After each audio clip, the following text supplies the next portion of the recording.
Após novas chuvas, Guaíba volta a ultrapassar nível da enchente histórica de 1941. E você vai ver também. Micro e pequenas empresas já podem negociar dívidas no Desenrola Pequenos Negócios, uma nova fase do programa do governo federal. Receita adianta a restituição do imposto de renda para os atingidos pelos desastres no estado gaúcho. Chuvas no Rio Grande do Sul e também na Indonésia. Inundações e correntes de lava fria deixam dezenas de vítimas. Há exatos 136 anos foi assinada a Lei Áurea, marcando o fim da escravidão. Hoje, 13 de maio, é dia de refletir sobre os avanços, mas também sobre o que ainda precisa mudar com relação às formas de trabalho análogo à escravidão no Brasil. Essas e outras notícias você confere a partir de agora. Olá, seja bem-vindo a essa edição. Chegamos ao vivo, agora são 13 horas e 4 minutos, horário de Brasília, para te contar o que é assunto no Brasil e no mundo nesta segunda-feira. Portanto, vamos juntos. Em 24 horas, a Força Nacional do SUS quase que dobrou o número de atendimentos no estado gaúcho. Segundo informações do Ministério da Saúde, os casos mais frequentes são de hipertensão, diabetes, pequenos traumas e partos. Vamos ver. Entre sábado e domingo, o Sistema Único de Saúde aumentou em 95% o número de atendimentos às vítimas das enchentes no Rio Grande do Sul. Neste período, foram registrados 434 atendimentos. Segundo informações do Ministério da Saúde, os casos mais frequentes são de pequenos traumas, partos, hipertensão, diabetes e suspeitas de infarto. Desde que os fortes temporais que provocaram enchentes históricas no estado, a pasta tem enviado equipes para missões de atendimentos e instalado hospitais de campanha. Até o momento, 2 hospitais foram montados e outros 3 estão em processo de instalação. Ao todo, um levantamento da saúde mostra que na última semana foram quase 1.300 atendimentos da Força Nacional do SUS no estado. Somente o hospital de campanha instalado em Canoas realizou 950 atendimentos.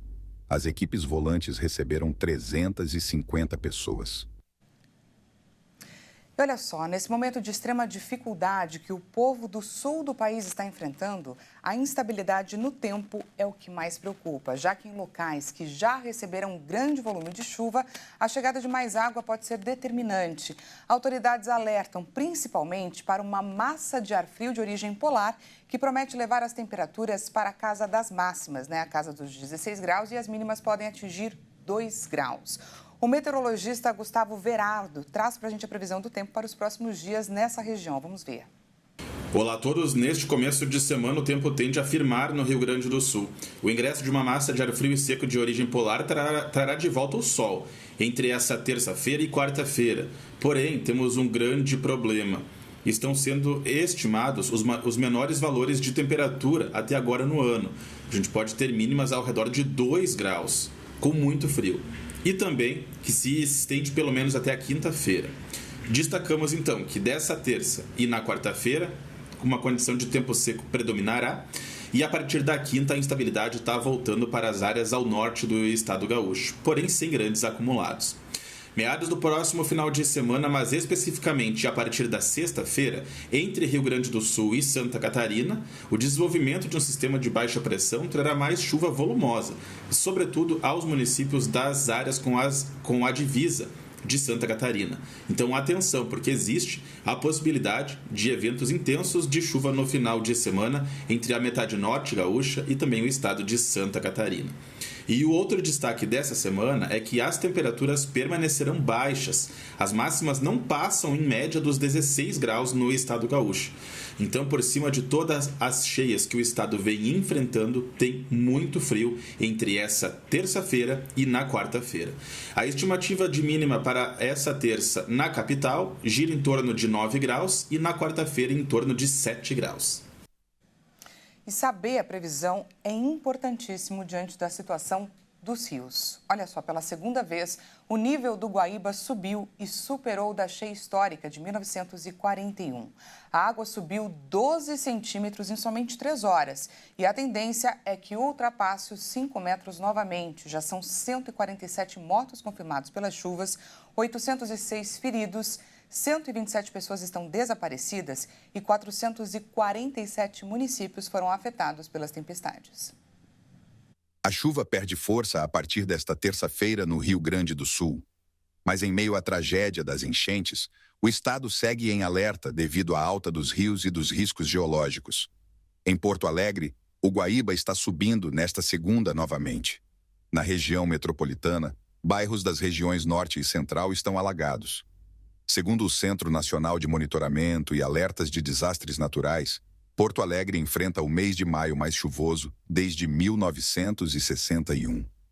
Foram mais de 300 milímetros neste mês, o triplo do esperado. O Instituto de Pesquisas Hidráulicas da Universidade Federal do Rio Grande do Sul apontou para uma cheia duradoura do Guaíba e repique com nova elevação que pode chegar até 5,5 metros. E a Prefeitura de Canoas pediu que a população dos bairros Niterói, Rio Branco, Fátima, Mato Grande, Harmonia, Matias Velho e São Luís evacuem a região diante do risco de novas inundações. A região sul do estado também está em alerta. Mais de 2.000 pessoas estão fora de casa em Pelotas e Rio Grande devido ao aumento do nível da Lagoa dos Patos. A Prefeitura de Pelotas orienta que moradores de áreas de risco deixem suas casas e procurem abrigo. E apesar de não sofrer com alagamentos, o problema das cidades da Serra do Rio Grande do Sul são os deslizamentos de terra, já que estão localizados em regiões mais altas, próximas de morros. Em Caxias do Sul, moradores ficaram assustados após terem sentido tremores de terra. O Corpo de Bombeiros e a Defesa Civil investigam as causas e avaliam a região para se certificar se há ou não risco à população.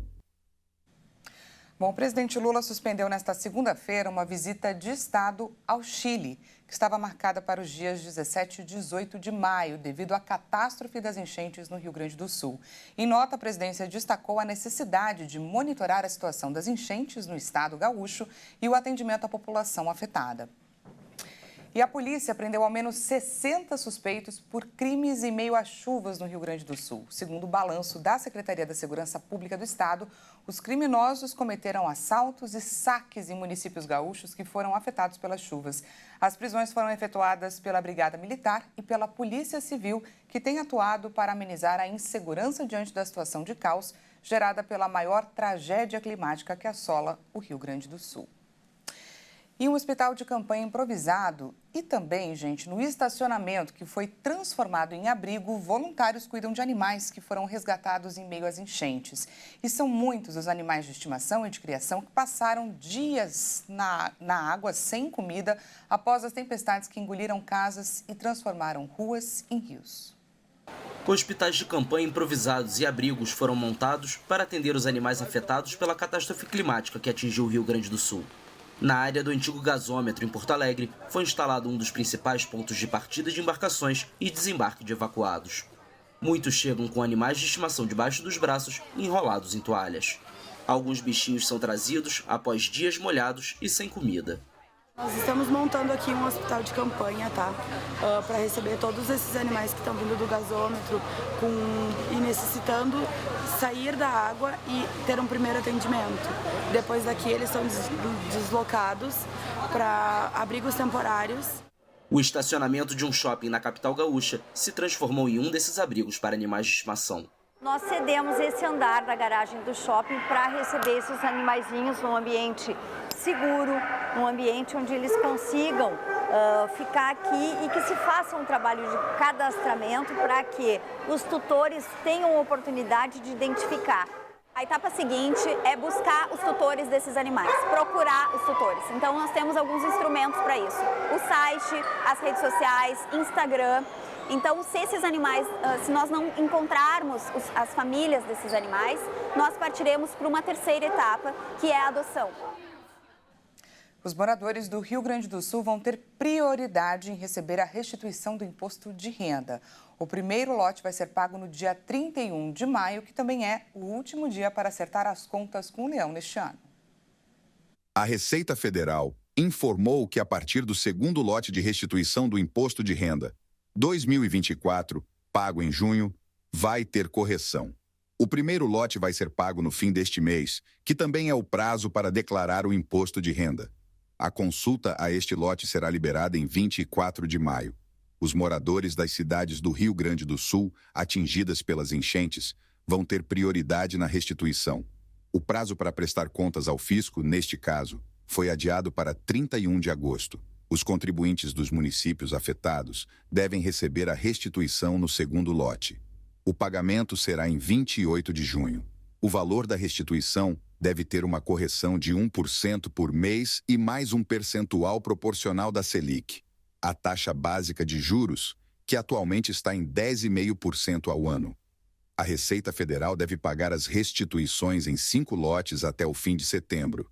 É bom lembrar que faltam menos de 20 dias para o fim do prazo para entregar o imposto de renda, e quem perder a data terá de pagar uma multa mínima de R$ 165, que pode chegar a 20% do imposto devido.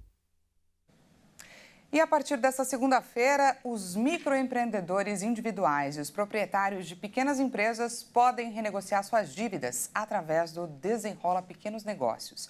O programa do governo federal é para empresas de pequeno porte com faturamento de até R$ 4.800.000 por ano, com débitos contraídos até o dia 23 de janeiro deste ano.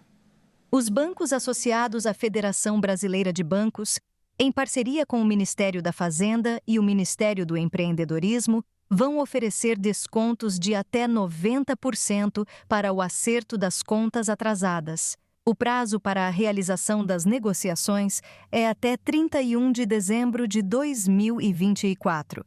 Para participar do programa, basta entrar em contato pelos canais oficiais de atendimento da sua instituição financeira, pelas agências, na internet ou através do aplicativo, para ter acesso às condições especiais de renegociação dessas dívidas. Somente dívidas do setor financeiro serão consideradas dentro do programa Desenrola Pequenos Negócios. Serão beneficiadas dívidas não pagas até 23 de janeiro deste ano. Os micro e pequenos empresários que aderirem ao programa poderão ter entre 40% e 90% de desconto, além da retomada de crédito e empréstimos financeiros, a retomada da regularização e formalidade empresarial, entre outras vantagens.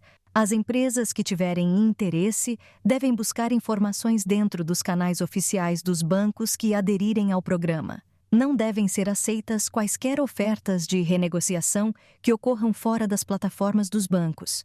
Caso desconfie de alguma proposta ou valor, entre em contato com o banco nos seus canais oficiais. O Desenrola Pequenos Negócios é um dos pilares do Acredita Brasil, um programa do governo federal para fortalecer o ambiente de negócios e impulsionar o crescimento econômico do país. É uma nova versão do programa Desenrola Brasil, que termina no próximo dia 20 de maio e que já beneficiou 15 milhões de brasileiros e possibilitou a renegociação de aproximadamente 50 bilhões de reais em dívidas.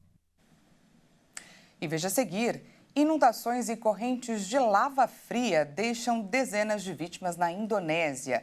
E ainda, há exatos 136 anos foi assinada a Lei Áurea, marcando o fim da escravidão. Hoje, 13 de maio, há muito o que refletir. É depois do intervalo, não perca!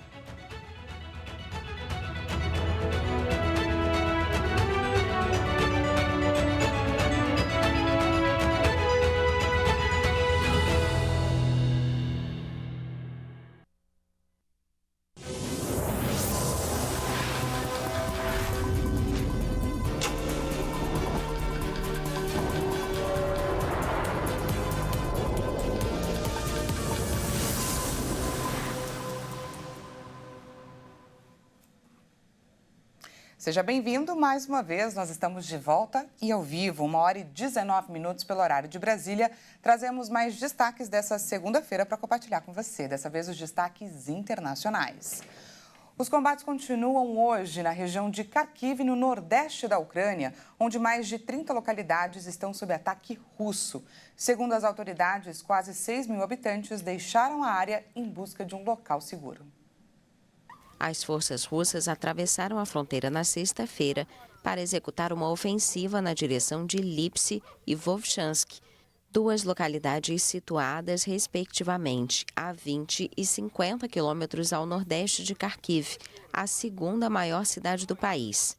Nesta segunda, o Estado-Maior ucraniano admitiu em um comunicado publicado no Facebook que o inimigo está conseguindo sucessos táticos. Kiev destacou que Moscou mobilizou até 5 batalhões. Segundo o canal Deep State do Telegram, próximo do exército ucraniano, os russos conseguiram ocupar quase 100 quilômetros quadrados nas duas áreas fronteiriças. No domingo, 7 pessoas ficaram feridas e várias casas foram danificadas nos bombardeios em Vovchansk. Menos de 300 residentes permanecem na localidade, contra 2.500 antes da guerra. As forças ucranianas atacaram um terminal de petróleo e uma subestação de energia elétrica no oeste da Rússia, segundo as forças de segurança em Kiev. Os dois lados intensificaram os ataques contra instalações de energia nas últimas semanas. O Ministério da Defesa russo anunciou que suas forças derrubaram 31 drones ucranianos durante a noite em várias regiões, além da península anexada da Crimeia. Em Belgorod, na fronteira com a Ucrânia, um ataque ucraniano matou 15 pessoas no domingo. E agora vamos falar sobre o conflito no Oriente Médio. A cidade de Rafah sofre com a iminência de um ataque israelense. Milhares, os que conseguiram, já fugiram da região e os que permanecem sofrem com a escassez. Quase uma semana depois do início da operação na cidade, o chefe da diplomacia dos Estados Unidos, Antony Blinken, declarou que uma ofensiva em Rafah não vai alcançar o objetivo de Israel de eliminar o Hamas. Na semana passada, as forças israelenses ordenaram à população que abandonasse o leste da cidade e 300 mil palestinos seguiram a instrução. Blinken afirmou que uma grande operação na cidade pode provocar caos e enormes danos para a população sem resolver o problema do Hamas. Todos os comerciantes moveram os negócios para a área central e Deir al-Bala. Não restou ninguém em Rafah para vender comida ou pão. Todos os serviços pararam e não há sinal de atividades diárias. Um carro agora custa muito caro, tudo está muito caro. Não podemos fugir de Rafah nem se quisermos.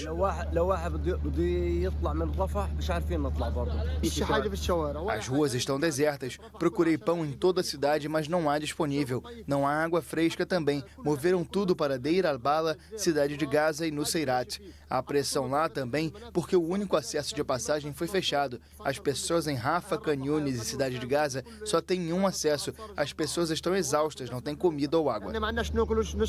O Hamas acusou no domingo Israel de querer inviabilizar as negociações sobre uma trégua e a libertação dos reféns mantidos em Gaza, até agora sem resultados, com a ofensiva na região. O grupo palestino alertou nesta segunda-feira que o sistema de saúde no território está a poucas horas do colapso devido à falta de combustível necessário para operar os geradores nos hospitais, as ambulâncias e os meios de transporte dos funcionários. E na Indonésia, dezenas de pessoas morreram e 17 estão desaparecidas no oeste do país. Lava fria e inundações deixaram um rastro de destruição. As fortes chuvas que duraram várias horas em 2 distritos da ilha de Sumatra provocaram a queda de grandes rochas vulcânicas do Monte Marapi, um dos vulcões mais ativos da região.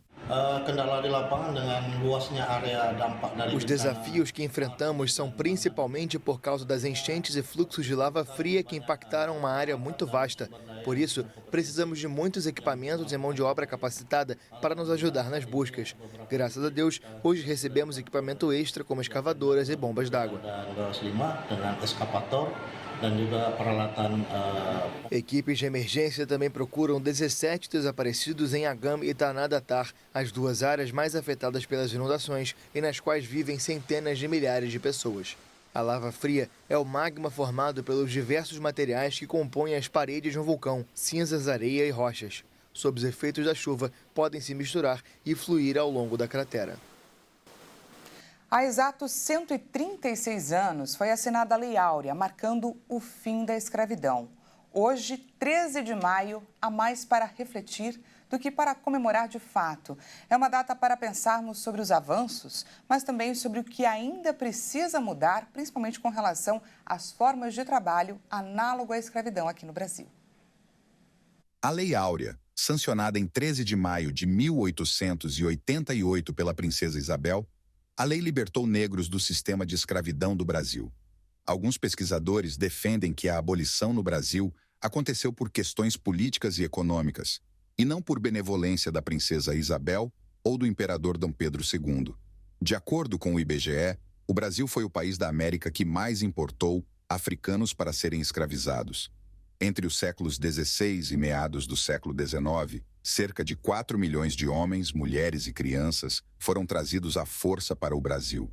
E apesar de libertos, há pouco a comemorar. Isso porque não foram garantidos os direitos fundamentais a essas pessoas, como moradia, educação e saúde. Nos dias atuais, pretos e pardos representam quase 55% da população brasileira. Mas, de acordo com o censo de 2022, eles também são maioria entre os que vivem em condições precárias, em habitações sem esgoto adequado, por exemplo. Segundo o Ministério do Trabalho e Emprego, somente no ano passado, mais de 3 mil trabalhadores foram resgatados de situações análogas à escravidão no Brasil, caracterizado pela submissão de alguém a trabalhos forçados, ou a jornada exaustiva, ou em condições degradantes e até restringindo a locomoção em razão de dívida contraída com o empregador. E vamos conhecer um pouquinho mais sobre a Lituânia, o primeiro país a se tornar independente da União Soviética. Hoje, esse país é conhecido também como o país do basquete. Você sabia? Pois é. Apesar de seu pequeno tamanho, com uma população aí de apenas 3 milhões de pessoas, o fanatismo do povo lituano pelo basquete torna sua seleção uma das mais fortes da FIBA Europa. Vamos ver. A Lituânia é um país e é o estado báltico localizado mais ao sul da Europa. A capital, Vilnius, próxima da fronteira com Belarus, é conhecida pela sua cidade antiga medieval. Apesar de pequeno, o país possui cerca de 1/3 do seu território coberto por florestas. Vilnius é uma das capitais do mundo com o maior número de parques, e eles são enormes. Com tanta área verde, já dá para imaginar a quantidade de atividades oferecidas durante o verão. O país atualmente tem o 3º melhor time de basquete do mundo, uma paixão nacional que se tornou tradição ao longo dos anos. E agora vamos então usar a tecnologia para espiar em algum cantinho por lá? Do Brasil, partimos direto para a Lituânia. Vamos conhecer um pouquinho da capital do país, a cidade de Vilnius, conferir como estão as coisas por lá neste exato momento. Você pode ver agora nas imagens a grande sede da Sociedade Filarmônica Nacional da Lituânia, a mais importante sala de concertos do país. Chama a atenção, gente, para o sol forte que faz agora por lá, já no finalzinho da tarde. Enquanto aqui ainda são 13 horas e 28 minutinhos, por lá já são 19 horas e 28 minutos. Mas eu explico. O pôr do sol só começa em torno das 21 horas e 17 minutos. Escurece muito mais tarde por lá do que para nós os brasileiros. Explicadíssimo, não é? E é assim, com essas imagens e curiosidades, que a gente encerra essa edição de hoje. Não se esqueça que daqui a pouco, às 13 horas e 50 minutos, Tabata Porte chega com mais notícias para você. Uma excelente tarde de segunda-feira e até amanhã.